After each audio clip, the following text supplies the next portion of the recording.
नमस्कार। अगर बात करें इंडियन ट्रांसपोर्ट इंडस्ट्री की, तो यहाँ एक साथ ढेरों गाड़ियाँ, ड्राइवर्स और उनके खर्चों को मैनेज करना सच कहूँ तो किसी जंग से कम नहीं है ना? रोज के कामकाज में इतनी भागदौड़ और कंफ्यूजन होता है कि ये पता लगाना ही मुश्किल हो जाता है कि भाई असली प्रॉफिट आ भी रहा है या नहीं। तो आज हम इसी उलझन को सुलझाकर कंट्रोल पाने के तरीके को समझने वाले हैं। तो क्या आप भी अपने फ्लीट के असली मुनाफे को ट्रैक करने में जूझ रहे हैं? देखिए, सबसे बड़ी जो दिक्कत आती है वो है क्लियर फाइनेंशियल विजिबिलिटी की कमी। मतलब ये पता ही नहीं चल पाता कि कौन सी गाड़ी असल में कमा कर दे रही है और कौन सी गाड़ी सिर्फ जेब से पैसा खर्च करवा रही है। और ये एक बहुत ही कॉमन प्रॉब्लम है जिसका सोल्यूशन टेक्नोलॉजी में है। तो आज हम स्टेप बाय स्टेप चलेंगे। सबसे पहले देखेंगे कि फ्लीट मैनेजमेंट में असल चैलेंज क्या है। फिर बात करेंगे ऑर्डर से लेकर गाड़ी डिस्पैच करने तक के प्रोसेस की। उसके बाद सफर के दौरान होने वाले मैनेजमेंट, बिलिंग और पेमेंट्स पर भी नजर डालेंगे। और आखिर में इन सबको जोड़कर देखेंगे कि असली मुनाफे की पूरी तस्वीर कैसे साफ होती है। अच्छा, तो सबसे पहले बात करते हैं भी फ्लीट मैनेजमेंट में आखिर सबसे बड़ी चुनौती है क्या? देखिए, असली प्रॉब्लम है मैनुअल काम और डेटा का डुप्लीकेशन। जब इतने सारे मूविंग पार्ट्स होते हैं, गाड़ियां, ड्राइवर्स, खर्चे, तो होता क्या है, एक ही जानकारी बार बार अलग अलग जगह लिखनी पड़ती है। इससे गलतियां भी होती हैं, जरूरी चीजें छूट जाती हैं और सबसे बड़ी बात, टाइम और पैसा दोनों की बर्बादी होती है। तो सोचिए, रोज सुबह काम शुरू करते ही आपकी स्क्रीन पर क्या दिखता है? ढेर सारी फाइलें? नहीं। एक अच्छा सिस्टम आपको दिन की शुरुआत में ही एक पॉपअप ट्रैकर दे देता है। वो आपको तुरंत बता देगा, अरे इस ड्राइवर का लाइसेंस एक्सपायर होने वाला है, या फला गाड़ी के डॉक्यूमेंट्स रिन्यू करवाने हैं, कौन सी ट्रिप पूरी हो गई पर बिल नहीं बना, किस गाड़ी की सर्विसिंग ड्यू है। ये सारे अलर्ट्स एक ही जगह पर। इससे कोई भी जरूरी चीज मिस होने का सवाल ही नहीं उठता। चलिए, अब प्रोसेस की शुरुआत से शुरू करते हैं, यानी ऑर्डर से लेकर डिस्पैच तक। जब किसी कस्टमर से ऑर्डर मिलता है और एक ट्रक को भेजना होता है, तो उस पूरे वर्कफ्लो को कैसे आसान बनाया जा सकता है, आइए देखते हैं। यहां देखिए, पूरा का पूरा डिस्पैच का काम एक ही जगह पर एक सिंगल वर्कफ्लो में हो जाता है। पहले कंसाइनमेंट की डिटेल्स डाली, वहीं से एलआर या बिल्टी बन गई। सिस्टम ने अपने आप भाड़ा कैलकुलेट कर लिया और बस गाड़ी डिस्पैच। अलग अलग रजिस्टर या फाइलें पलटने की कोई जरूरत ही नहीं, सब कुछ एक ही स्क्रीन पर। इससे काम कितना तेज और एरर फ्री हो जाता है, आप खुद सोच सकते हैं। और एक बहुत बड़ी राहत की बात, मैनुअल एलआर नंबर डालने का झंझट खत्म। सिस्टम अपने आप एलआर सीरीज मेंटेन करता है। तो वो जो गलतियां होती थी ना, कि कौन सा नंबर अगला था या कोई नंबर छूट तो नहीं गया, वो सब अब बीते जमाने की बात हो गई। सिस्टम खुद ब खुद अगला नंबर उठा लेता है। ओके, गाड़ी तो निकल गई।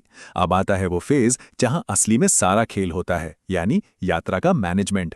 सड़क पर जो एक एक रुपया खर्च होता है, उस पर नजर रखना बहुत जरूरी है, क्योंकि अक्सर यहीं पे प्रॉफिट लीक होता है। अच्छा, यहां एक बहुत जरूरी चीज समझने वाली है, और वो है एडवांस का कॉन्सेप्ट। देखिए, दो तरह के एडवांस होते हैं। एक होता है पार्टी एडवांस, जो हमें क्लाइंट से मिलता है। यह हमारी कमाई का हिस्सा है जो फाइनल बिल में से कट जाता है। दूसरा होता है ट्रिप एडवांस, जो हम ड्राइवर को देते हैं, डीजल के लिए, कैश या बैंक ट्रांसफर के जरिए। ये ड्राइवर के खर्चों के लिए होता है। सिस्टम इन दोनों को बिल्कुल अलग अलग रखता है ताकि हिसाब किताब में कोई गड़बड़ ना हो। तो ट्रिप भी मैनेज हो गई। अब क्या? अब बारी आती है बिलिंग और पेमेंट्स की, मतलब उस पूरी मेहनत को कैश में बदलने की। चलिए देखते हैं कि यहां चीजें कैसे आसान होती हैं। बिलिंग का पूरा साइकिल देखें कितना स्मूथ है। जैसे ही ट्रिप पूरी होती है और ड्राइवर पीओडी यानी प्रूफ ऑफ डिलीवरी जमा करता है, सिस्टम में अपडेट हो जाता है। बस उसी के आधार पर तुरंत इनवॉइस बन जाता है, और जब पेमेंट आती है तो वो भी रिकॉर्ड हो जाती है। पीओडी से लेकर पेमेंट तक सब कुछ कनेक्टेड है। इससे कैश फ्लो कितना इंप्रूव होता है, ये बताने की जरूरत नहीं। और ये देखिए, एक क्लिक और आपके सामने पूरी लिस्ट कि कौन कौन से बिल्स 60 दिन से भी ज्यादा समय से अटके हुए हैं। इसे एजिंग रिपोर्ट कहते हैं। ये आपको तुरंत बता देती है कि कहां पर पेमेंट के लिए फॉलो अप करना है। मार्केट में पैसा फंसा नहीं रहना चाहिए, राइट? और अकाउंटिंग टीम के लिए तो ये किसी जादू से कम नहीं है। सारा सेल्स, परचेज और पेमेंट का डेटा एक क्लिक में सीधे टैली में एक्सपोर्ट हो जाता है। सोचिए, घंटों का जो मैनुअल डेटा एंट्री का काम था, वो खत्म। डबल एंट्री की कोई गुंजाइश ही नहीं। चलिए, अब एक एक ट्रिप की बात छोड़ते हैं और थोड़ा बड़ा सोचते हैं। पूरे फ्लीट पर कंट्रोल की बात करते हैं, क्योंकि आपकी गाड़ियां सिर्फ गाड़ियां नहीं हैं, वो आपका सबसे बड़ा एसेट है, आपकी संपत्ति हैं। और ये सिस्टम सिर्फ ट्रिप मैनेजमेंट तक ही सीमित नहीं है, ये आपके एसेट्स का पूरा ख्याल रखता है। गाड़ी के डॉक्यूमेंट्स कब रिन्यू होने हैं, मेंटेनेंस का पूरा लॉग, स्पेयर पार्ट्स का स्टॉक कितना है, अरे यहाँ तक कि हर एक टायर और बैटरी की पूरी लाइफ साइकिल को भी ट्रैक किया जा सकता है। और हाँ, IRN और QR कोड के साथ ई-इनवॉइसिंग भी इसी में शामिल है, मतलब टोटल कंट्रोल। और ये छोटी छोटी लगने वाली चीजें कितना बड़ा फर्क डाल सकती हैं, इसका एक उदाहरण देखिए। एक गलत टायर का मतलब सीधा सीधा 25,000 रुपये का नुकसान हो सकता है। इसीलिए जब सिस्टम हर टायर को खरीदने से लेकर उसके स्क्रैप होने तक ट्रैक करता है, तो ये पक्का हो जाता है कि आपका पैसा बर्बाद न हो। तो हमने order, trip, billing, asset management सब देख लिया, लेकिन इन सब का मकसद क्या है? मकसद है असली मुनाफे की तस्वीर देखना। तो चलिए अब हम उस फाइनल रिपोर्ट पे आते हैं जिसे हर फ्लीट ओनर देखना चाहता है। यह है हर एक गाड़ी का प्रॉफिट एंड लॉस स्टेटमेंट, एक क्लिक पर आपके सामने।